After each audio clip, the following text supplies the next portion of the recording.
you all. Sorry if I'm talking a little bit slow today. I just got off a flight from New York, so I'm a little bit hazy.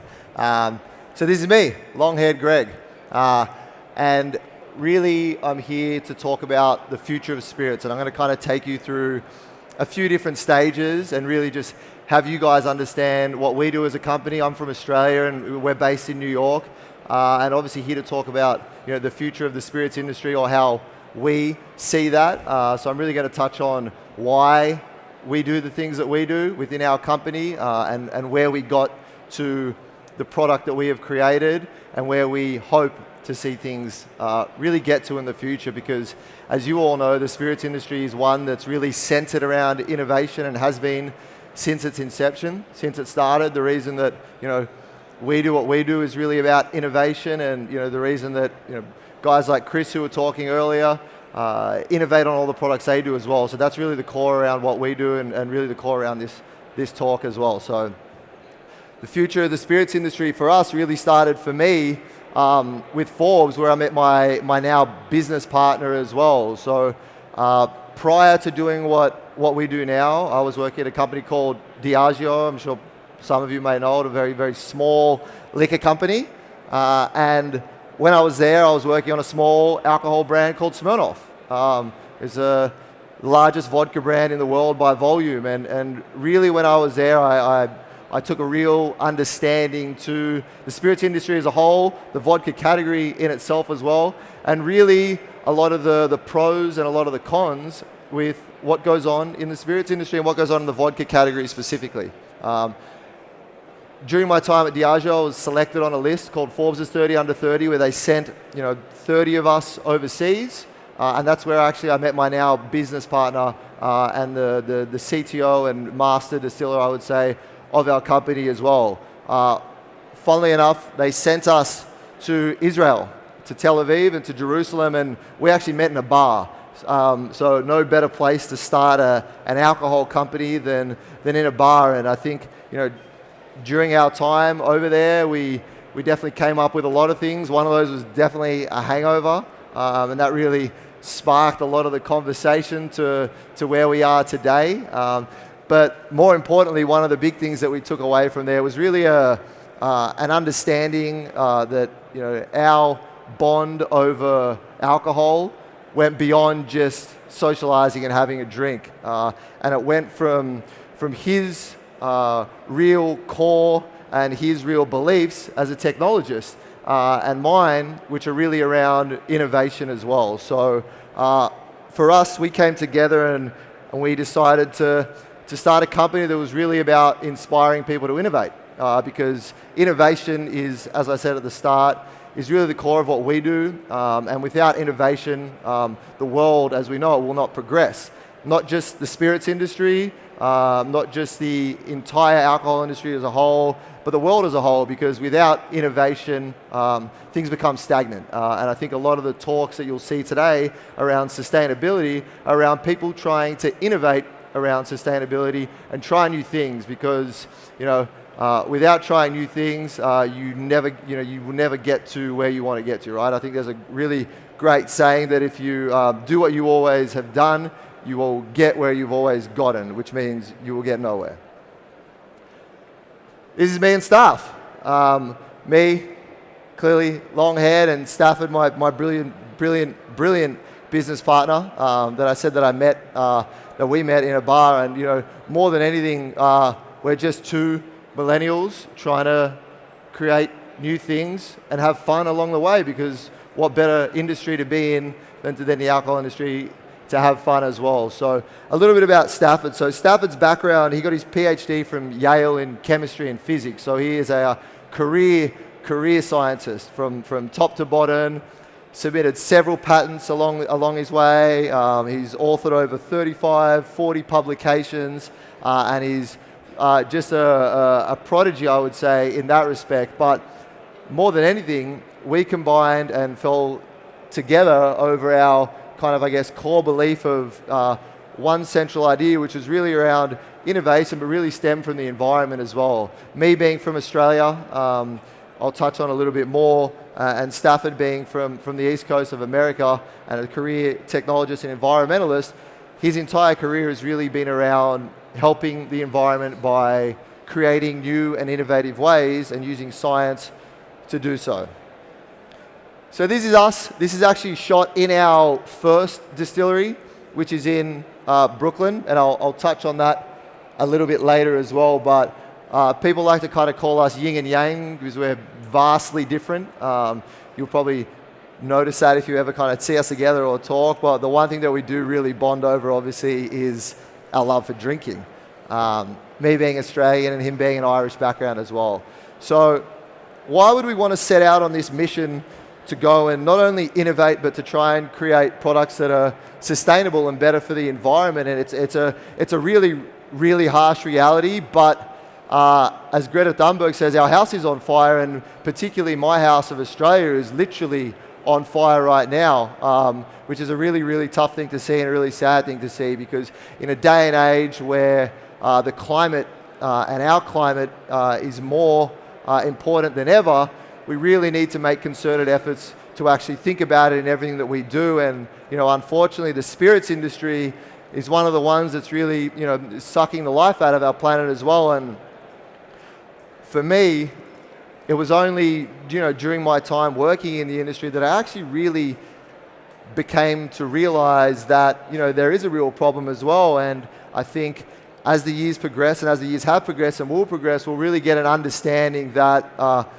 there is a real problem, and there's little things that we can do along the way to help innovate, to help change people's perception, and to actually help try and create a difference so that our children and our children's children can hopefully live here, because we've done a pretty bad job of looking after the place that we live in. And Mother Nature will go on and survive, and it has for billions of years, and the planet will reiterate and look after itself just as we will. However, humans won't survive, and that's the issue and the reality. And I think the mission that we set on was not only to innovate, as I continually harp on about, but it was really centered around helping the environment as well and making concerted efforts to do so. And we wanted to start with an industry that we really know. So look, you guys probably know this, or you may or may not, but there are a lot of trends that are happening in the world today: social, environmental, that are all centered around political, technological, and economic.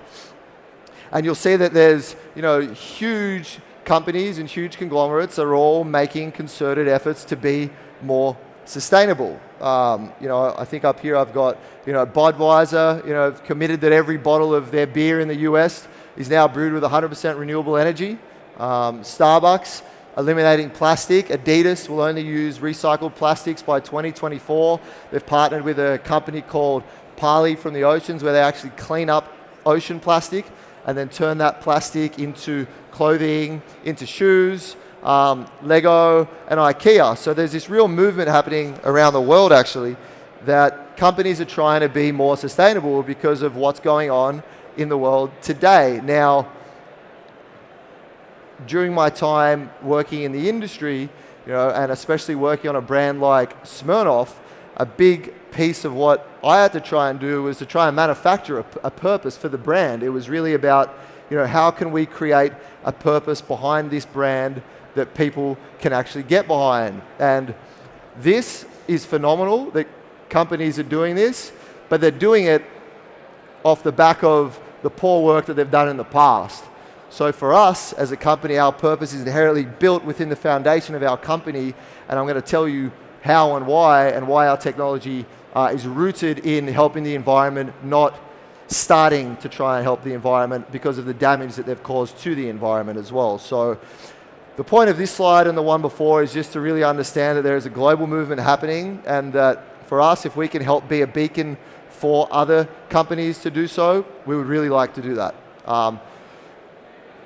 A really great statistic is that 90% of millennials will buy from a brand whose social environmental practices they trust. So when you're talking about a consumer nowadays that is more concerned with what they're buying, where it's being made, how it's being made, and then where it's going afterwards, when you're really breaking it down to an actual business sense, why would we not go out and utilize things and utilize technologies and try to innovate on technologies if we know that, from a business sense, it's going to work. So it's risky, it's scary, it's tough, but people need to try and do it, and that's what we're really out here trying to do. And I'll go into exactly what we do. So our company has a core technology. We are a technology company at heart, and that technology, as I said, is really around setting the environment. So I'm going to give you like the nerdy kind of explanation first, and then I'm going to kind of break it down into layman's terms for you. If Stafford, my business partner, was here, you'd be here for like 4 hours talking about molecules and science, so I wouldn't want to really have you guys get stuck into that. So I'll kind of give you the simple yet technical breakdown. There are only 3 elements in what we do. Air, which is carbon dioxide. Carbon dioxide is the most abundant greenhouse gas on planet Earth, causing climate change, which is what you see happening to places like Australia and around the world. Water, H2O, and I'll get into how these components work with us. And sun, solar powered. Everything we do is powered by the sun. The sun has been powering the entire Earth since its inception, so why not utilize it, and why not utilize it in everything that we do? The core of our technology is something that's called artificial photosynthesis. And what that means is it's doing what a tree does, just better and faster. All right? A tree removes carbon dioxide and it puts out oxygen, and it's all powered by the sun. So let's try and mimic that in what we do. And that was really what Staff, my business partner, was studying when he was at Yale. And we've been able to turn that technology and turn that concept into hopefully a viable business model that can then go out and be a beacon for other people. So this is actually in Canada, and this is with our pilot plant facility manufacturer that actually helped us build what we built today. And this is during the actual build out as well. So this is Stafford, my business partner, here on the floor, and really what we've created and tried to create is, yes, it's very technical, but it's also very, very simple as well. Like I said, there's only 3 elements.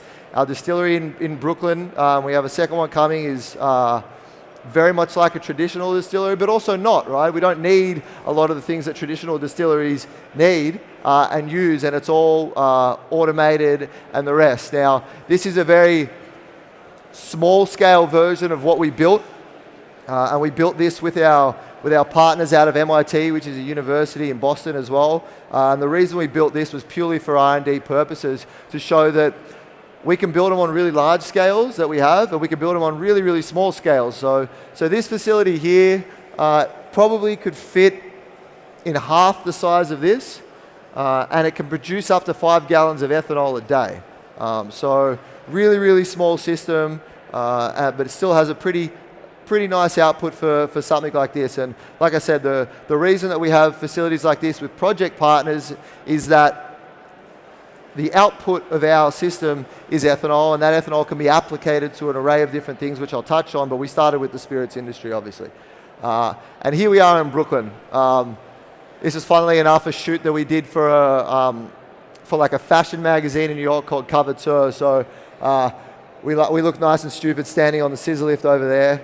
But this is really some of the pieces and elements. We've obviously got a really small private tasting room and bar in our space in Brooklyn. So I touched on what the inputs are. The inputs being carbon dioxide, water, which is produced with hydrogen and sun, and the output is oxygen and ethanol. Ethanol, as I'm sure you guys are all aware, coming out of the alcohol industry, is a core to a lot of the spirits industry as well, right? When you traditionally ferment corn or grain, potato, whatever it might be, when you get that mash of alcohols, Chris, you'd know it for sure, you get a lot of different types of alcohols in there. And, ethanol is the one that you really want to, try to drink, because it's the one that doesn't give you the hangover, right? If you get methanol in there, it could kill you, make you blind. It's going to give you a hell of a hangover. But vodka essentially is what you want to get to ethanol and water. And right, look, there's other types of alcohols that kind of give you, flavor profiles and the rest. But for us, we want to utilize our core product of ethanol. And, I put pure oxygen up here, and the reason why is because we're removing carbon dioxide and we're putting out oxygen as well. So we're not only helping the planet by removing carbon dioxide. We're also helping by emitting oxygen, touching on that artificial photosynthesis again. So why am I here? Obviously, we're here to talk about spirits. We're here to talk about the alcohol industry. And as a company, that's where we started. We started back where we came up with the idea in a bar. We started by making, products. And the company that we created is called Airco. And the reason we called it Air is because, A, we obviously utilize carbon dioxide out of the air. But two, for us, this idea of air is really this idea of creating an idea out of nothing, right? Creating something out of nothing. And that was really what spawned our entire company. And it spawns everything that we do as a business as well. So let me see if this works. We've got a little video. I'll see if it'll play. Here we go. So I'll kind of just talk over it. We did a spot with the Today Show kind of recently. There might be some sound. That contributes to climate change. Anyway, this is us ideating on our bottle, on our product. Stafford and I, and Steve actually, one of my partners is here. Artificial photosynthesis, which is the way to do what trees do, except more efficiently. So we take carbon dioxide and water and convert that into ethanol and oxygen in a very similar process to the way that really trees do it. For us being an early stage company, there's not a lot in there for us right now. Small scale, trying to really grow the technology. What Stafford's truly been able to do on a quality level from the, the quality of the liquid, it allows them to really come in and say, we'd love to take this on.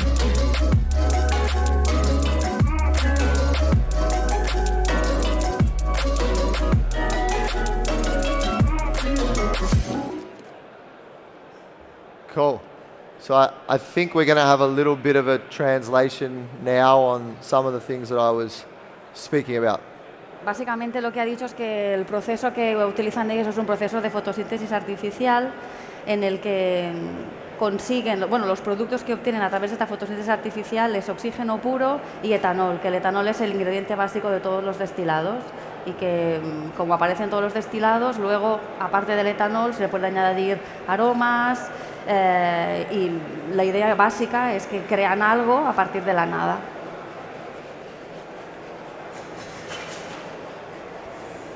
Awesome, great.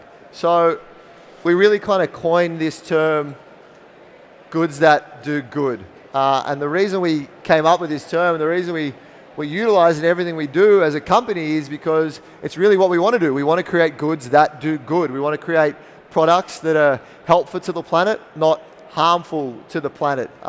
Because for all the reasons that I've touched on, the planet's in strife, and why not try to do good in everything that we do? So today, producing a liter of vodka pollutes the air by putting out a minimum of 13 pounds of carbon dioxide per bottle that it creates. So that is a pretty crazy statistic in that is the most sustainable vodka on the market right now in its life cycle by emitting 13 pounds. Per bottle, we remove a pound of carbon dioxide for every litre that we create. So when you're talking a disparity of the carbon intensity between our removing of 1 pound and the closest, which is emitting 13 to 15 pounds, you can really understand why we believe that a technology like this and a product like this is really a beacon for the future of not the industry as a whole, but just for people to push the ideas and push waves, because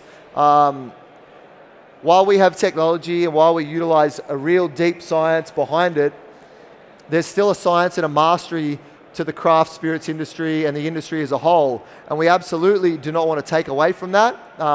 What is hurting our planet is big business, which is a little bit tough. But if people can just make concerted efforts to utilize things like this, it's really going to make a difference, right? Because, when you're going out and making a phenomenal rum or a fantastic whiskey or a delicious tequila, you need to use plants, and you need to use part of the earth to do so, because that's what makes it taste so great, right? And we do not want to take away from the craft of that and the artistry within that.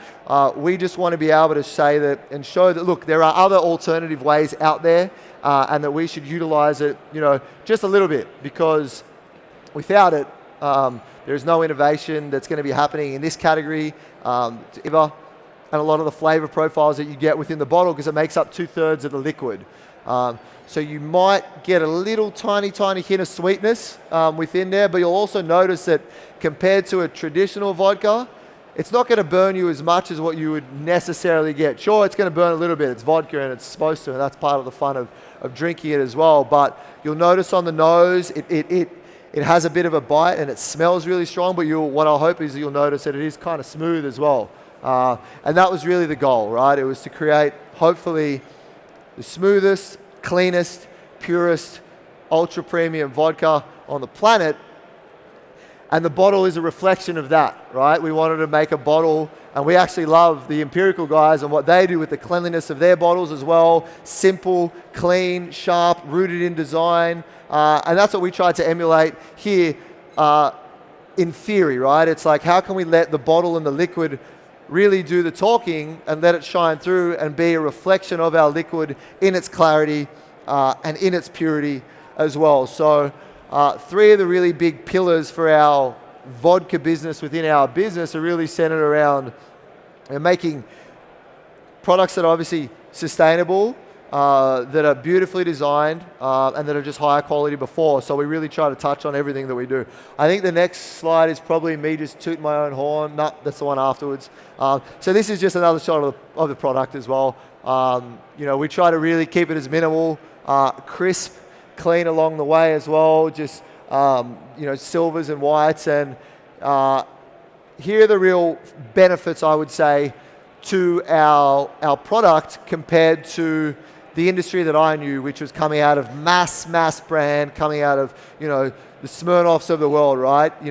For us, it was really trying to touch on the 4 things that we thought was kind of missing from the industry, and those things were innovation, cost to produce, quality and purpose. And I've already touched on the innovation. You guys kind of know what we're trying to innovate on and what we're trying to do. We're trying to create technologies that really push boundaries. But cost parameters, our only cost is electricity. That's it. Our entire system is completely automated. We run on renewable electricity. Granted, we're in Brooklyn, New York, which is the most urbanly densely populated in the country, so renewable electricity is kind of expensive. But on top of the cost side of things, we can fit our system in this kind of square footage right here. Right now it sits on an 8x8 foot pad. So they're extremely modular, very, very small, and completely automated. So when we talk about the future of the spirits industry, which is kind of the highlight of this, we really believe that a technology like this and a system like this can be emulated and replicated all around the country and all around the world. We've actually begun working on our second system as well, which is going to be delivered to New York in a second warehouse of ours, which is double the size in square footage. And that system is going to actually be 10x the output of our first. So I believe our first system can do about 5,000 cases of vodka a year, which is like very, very, very small, like tiny. Our next system is going to do up to about 50,000 cases of vodka a year.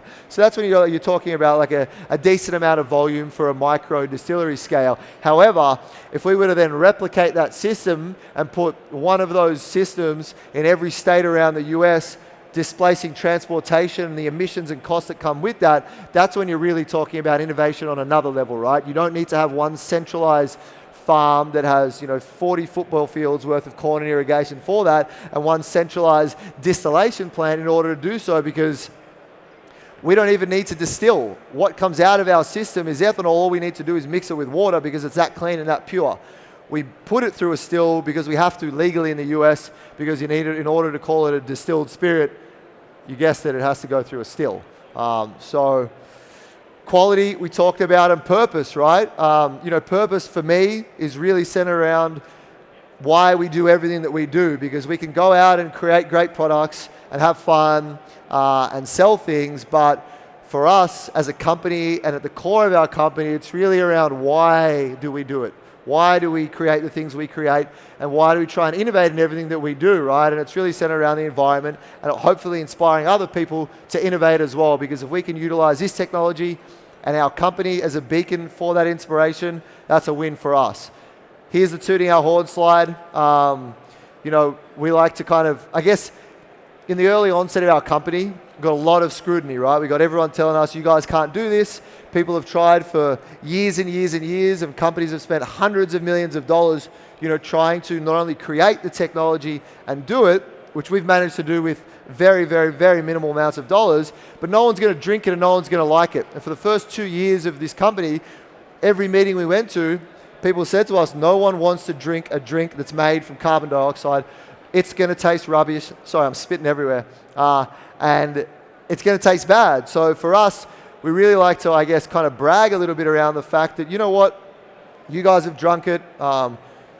We've won a bunch of awards for it. These are a couple that we're pretty proud of. And hopefully we continue to do so in the future as well, because we really like to think that at the end of the day, you can have a phenomenal story, you can have a great looking bottle, but if the product's bad, no one's going to drink it, right? And we use this kind of Tesla model as an example where, Tesla advocates are real advocates for the brand because it's a phenomenal product. Not only is it pushing boundaries, but the product's really great. So they don't even have to market slated in the pipeline as well. But for us, really innovating in vodka was where it started, and it's where we really want to kind of place our foothold. So I'm not kind of got to wrap up a little bit. So a vision for the future of the spirits industry. So I mean, look, I really touched on it, right? Every year, the spirits industry as a whole emits globally 400 billion pounds of carbon dioxide. And I know that just sounds like a really big number because it is a really big number, but that is hugely detrimental to our planet. 2% of the entire global CO2 emissions come from fertilizer. And what do you need to irrigate your crops in order to make your grains and your corns and your potatoes? You need fertilizer. Fertilizer is hugely detrimental to our planet. We're not saying that the entire spirits industry should be using our technology. However, as a statistic, if it were, instead of emitting 400 billion pounds of CO2, we'd be reducing that to negative. So we'd actually be removing, instead of emitting, 90 billion pounds of carbon dioxide per year. Now, in order to do so, sure, we'd have to have decentralized transportation, decentralized systems, but this is really just a snapshot of what is potentially possible for the industry. I said it before, but I'll say it again. We're actually huge fans and proponents of the craft industry. We love it. Stafford, my business partner, wasn't even a vodka drinker. He was a Scotch guy through and through to the bone, and the reason he became a vodka drinker is because he didn't like it and he wanted to create one that he actually would drink, and that's really the reason why he created this vodka and spent so long. Funnily enough, I touched on, we met in a bar overseas, and the first drink that I actually bought him was a Scotch, and I bought him a really nice one, and I think 2 weeks later he was in Geneva, presenting our business to the United Nations, and we ended up actually winning the Ideas for Change Award, which is a global sustainability award. And on his way back, he was always telling me over this 2 weeks, look, you bought me a really nice Scotch, I always think this is a really nice story just to kind of like finish on. And he kept telling me that he owes me a drink, and then funnily enough, he actually went to the Scottish Malt Whisky Society, I don't know if any of you know it, and barreled a really phenomenal bottle of Scotch. In our next meeting in New York, we cracked it and drank it. So this isn't just what we want to make, and it's something that we do love, but like, we're spirits aficionados, and we love to drink it all, but we really just think that there's ways around, again, helping the environment, not harming the environment in everything that we do. So I'm going to kind of leave it at that. I love to kind of finish on this quote because for us, technology is what really pushes the boundary. It's what really pushes the world forward, hopefully. And for us, we think science is really sexy and science is cool, and it should be because, we want to make the credible cool, and for us, technology is what's really credible. And we really think an industry like the spirits industry, it's tough with wine, and but the alcohol industry, specifically spirits, can hopefully learn a little bit from what we do. Doesn't have to totally take it on board across the board. Without things like grapes, you can't have the amazing people behind you selling and making all the beautiful wines that they do. So it's one industry that we're tapping in, and we really think it's going to be a help for the spirits industry. So thank you.